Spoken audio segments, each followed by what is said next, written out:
Hello and welcome back to Couples Talk. I'm Jonathan Decker, co-founder of Mended and licensed therapist.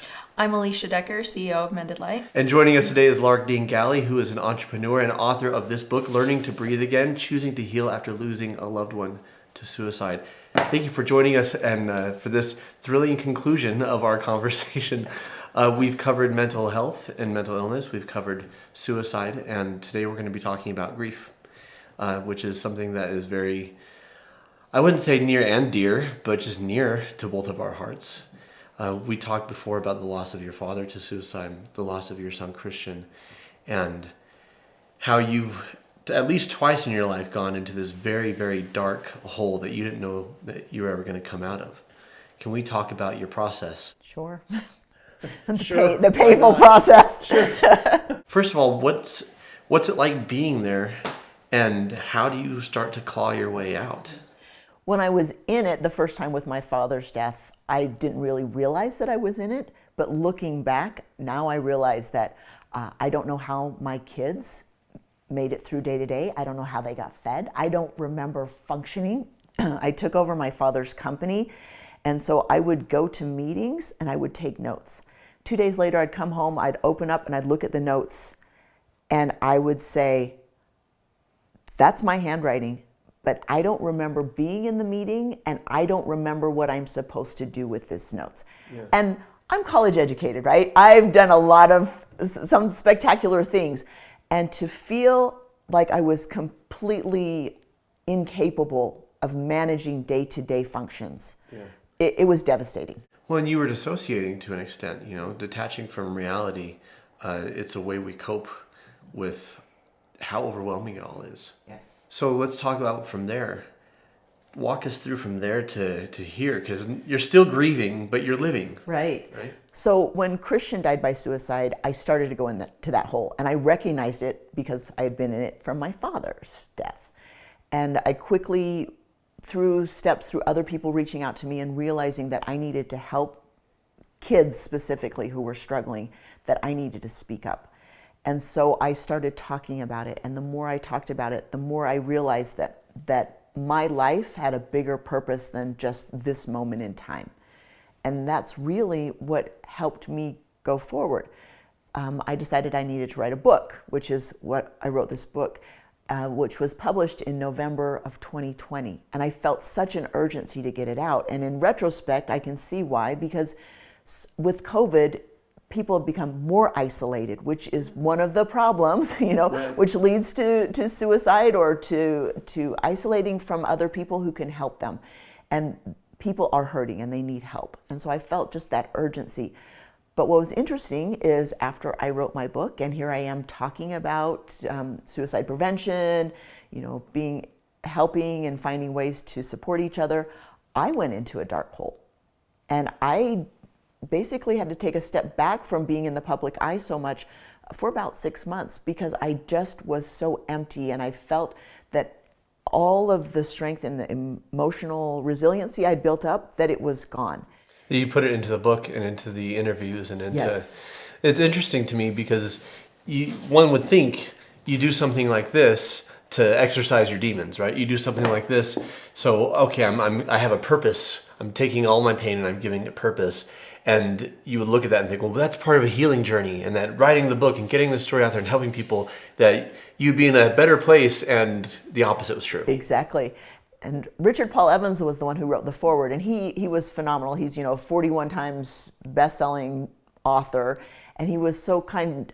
He talks about his mother who attempted suicide when he was 8 years old. Fortunately for him, the mother lived, but it impacted him. Yeah.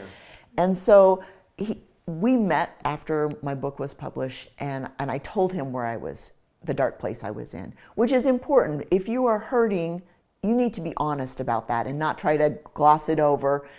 Be honest, find help. And he said, Lark, this book is not your mission. It's not just one and done. He said, you have so much more to do. And that really helped me say, okay, right now I need to take care of myself mentally, but soon I'm going to be strong enough that I can go back out there and talk about it. You're a tenacious, resilient person, and that's how you have dealt with so many of the challenges in your life. And that's what got you through sharing your story and writing the book, but it's healthy to recognize like, okay, now my healing journey for a few months or whatever the time is, it looks different.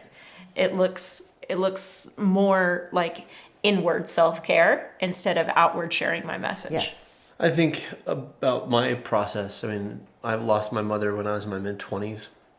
And the thing about grief is it never really goes away.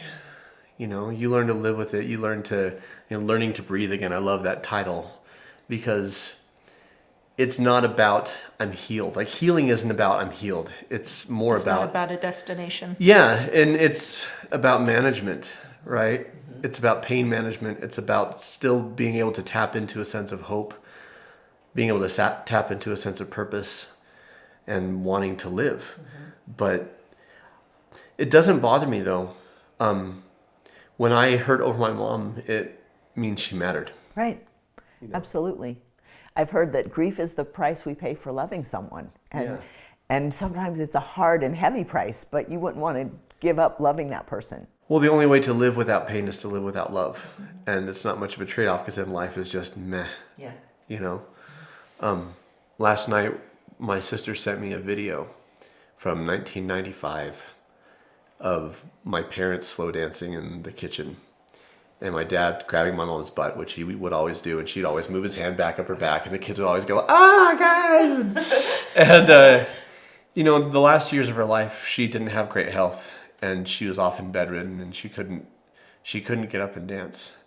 And so my sister sent me this video and something broke in me just seeing that.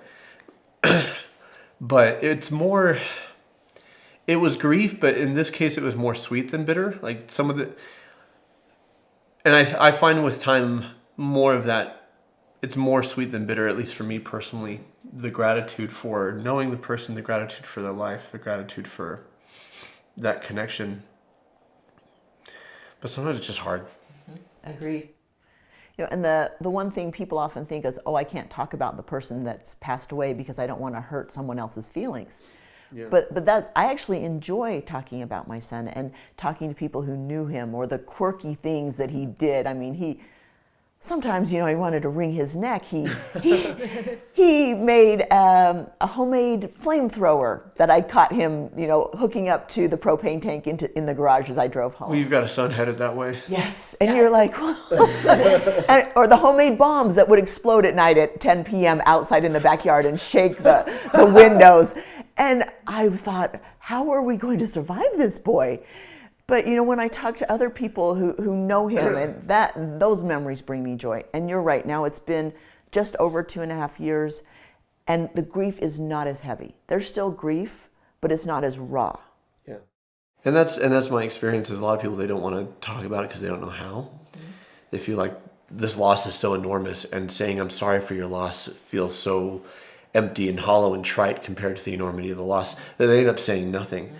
And after my mom passed away, I went home. I was in Utah at the time at school, and I went home to Arizona for the funeral and everything. She passed 3 days before Christmas.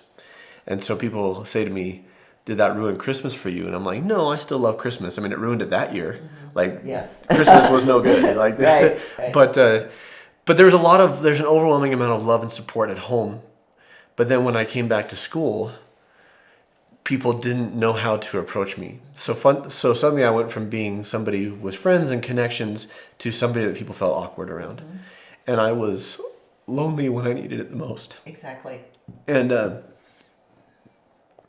so what really strikes me is people would talk to my best friend, how's Jono, how's he doing? And he's like, you can ask him, you can talk to him, he can talk about this, And the thing that I would say to anybody watching at home is that it's not your job to take the pain away. It's not your job to make it better. So you don't need to put that pressure on yourself to say the exact right thing. The loss is there. Like, this is a mourn with those that mourn type situation. It's not a take it away. And how much a hug or do you want to talk about your mom, or do you want to, do you want to go out and get a dinner, or do you want some normalcy? Do you want to not talk about your mom? Like, whatever you need. Do you want to pretend like it didn't happen? Yeah. Like, and I had people that I wanted to talk with about it, and then I had people, the comedy group I was in, I didn't tell, because we all came from different social circles in that comedy group. So they actually hadn't heard about it, because nobody that knew about it was hanging out with them. And so I didn't tell my comedy friends that my mom died. So I could just have a place that it was just Normal in a sense. yeah, like I could just show up and they're just like, hey, what's up? Good to see you. But everywhere else, I needed that comfort. I needed that connection. And I loved when people said, what do you need? You know, that was me. Exactly. Sorry, I'm making you cry today. When you start to cry, then I cry. I know, it's always been that way. For you, healing journey, Alicia's talked with me about this before, when our life is touched by trauma, which I think the loss of a loved one to suicide definitely qualifies as a trauma. I'm a victim of trauma to I'm a survivor and I'm an advocate, you know, but your life is still shaped by it. It's still how you find your identity. It Yeah. defines you. Yes. right. And I guess this idea of learning to breathe again, you've become an advocate for people struggling with mental illness. You've also become an advocate for families who have lost someone to suicide. Does this define you now, or are you still finding you apart from this or in addition to this? Well, I think you and I actually talked about this, I think either earlier this year, or, because I said I'm so involved in this suicide prevention, which is heavy, right?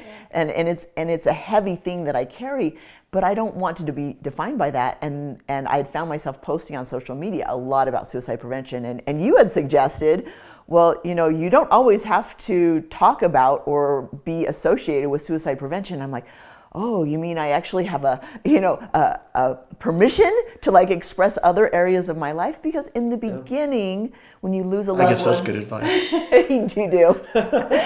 In the beginning, when you lose someone, you almost think I'm never going to smile again, or I'm betraying them if I ever laugh again. And so it was very heavy.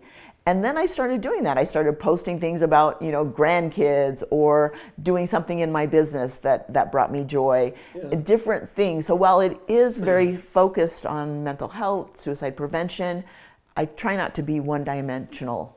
And that's the question that I ask people to kind of liberate them from that one track is, I want you to imagine your loved one here. What message would they have for you? And it is, without fail, I want you to live your life and I want you to be happy.